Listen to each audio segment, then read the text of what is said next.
Derrière chaque geste, même le plus simple, comme faire un signe de la main, se cache une complexité absolument folle, une activité cérébrale si rapide et si précise qu'on n'y pense jamais. Aujourd'hui, on va soulever le capot pour voir ce qui se passe vraiment à l'intérieur.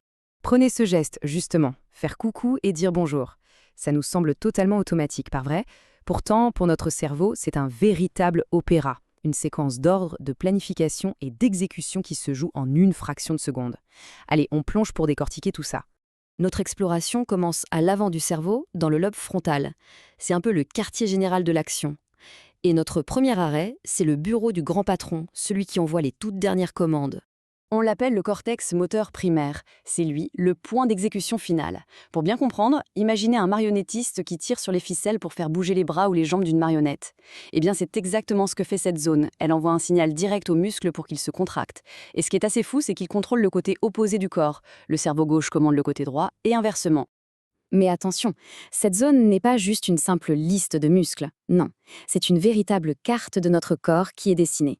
Sauf que cette carte est très spéciale. Elle ne respecte pas du tout nos proportions réelles. Son nom, c'est l'homonculus moteur. Et ça ressemble à une représentation un peu grotesque de l'être humain, comme une caricature dessinée par un artiste un peu fou. Mais alors, pourquoi cette carte est si déformée? La raison est simple. Le cerveau n'alloue pas de l'espace en fonction de la taille d'une partie du corps, mais de la complexité de ses mouvements. Nos mains et nos doigts, par exemple, capables de gestes incroyablement fins et précis, occupent une surface corticale immense. Le torse, en comparaison, a une toute petite place. En clair, le cerveau donne la priorité à la dextérité. D'accord, on a notre marionnettiste qui tire les ficelles. Mais avant qu'il puisse agir, il faut que quelqu'un écrive la partition, qu'il imagine la séquence. Et ce rôle, c'est celui du chorégraphe. Ce chorégraphe, c'est le cortex prémoteur, situé juste devant le cortex moteur primaire. Son job, c'est de planifier et de mettre en séquence les mouvements complexes qu'on a appris. Pensez à l'action d'écrire votre nom, de taper sur un clavier ou de jouer d'un instrument.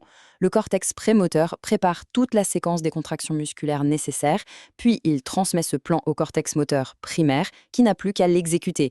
C'est le chef d'orchestre de nos habitudes motrices. Et son rôle ne s'arrête pas là. Une partie de cette zone, qu'on appelle l'aire oculomotrice frontale, est carrément dédiée au contrôle des mouvements volontaires des yeux. C'est grâce à elle, d'ailleurs, qu'on peut suivre ces mots à l'écran en ce moment même.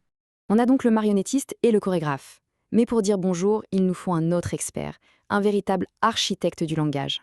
D'ailleurs, petit fait fascinant, chez environ 97% des gens, les zones les plus importantes pour le langage, comme celles qu'on va voir, se trouvent dans l'hémisphère gauche du cerveau. Voici donc l'aire de Broca. Si le cortex prémoteur est un chorégraphe pour le corps, l'aire de Broca, elle, est l'architecte de la parole. Elle dessine les plans d'une complexité folle pour coordonner des dizaines de muscles rien que pour prononcer un mot, tout en gérant l'articulation et même le flux d'air qui vient des poumons.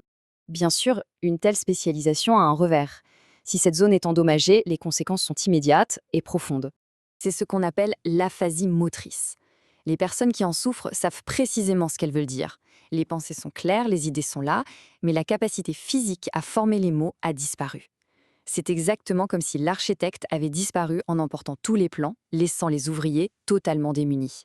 Bon, on a vu les différents musiciens de notre orchestre cérébral. Il est maintenant temps de les voir jouer tous ensemble pour créer cette fameuse symphonie du mouvement. Tout commence par une idée, saluer. Et là, quasi instantanément, le chorégraphe, le cortex prémoteur, prépare la séquence pour faire le signe de la main. En parallèle, l'architecte, l'aire de Broca, élabore le plan pour prononcer « bonjour ». Une fois que ces deux plans sont prêts, ils sont envoyés au marionnettiste, le cortex moteur primaire, qui envoie les ordres finaux aux muscles de la main, de la bouche et des poumons. Tout ça en un éclair. En résumé, tout ça repose sur une équipe de choc parfaitement coordonnée. Le chorégraphe qui planifie l'action. L'architecte qui conçoit la parole. Et enfin, le marionnettiste qui exécute les ordres. Une collaboration silencieuse, mais absolument parfaite. Alors la prochaine fois qu'on fait un simple signe de la main, ou qu'on dit « bonjour », on peut avoir une petite pensée pour cette incroyable symphonie neuronale qui se joue, cachée dans les coulisses de notre esprit. Et tout ça, ça nous laisse avec une dernière question. Cet homonculus moteur nous montre que notre cerveau est optimisé pour deux choses, la manipulation fine avec nos mains et la communication complexe avec notre bouche. Qu'est-ce que ça nous dit sur les deux piliers qui ont permis à l'humanité de construire des civilisations, les outils et le langage? La réponse, finalement, est peut-être là, inscrite dans la carte même de notre cerveau.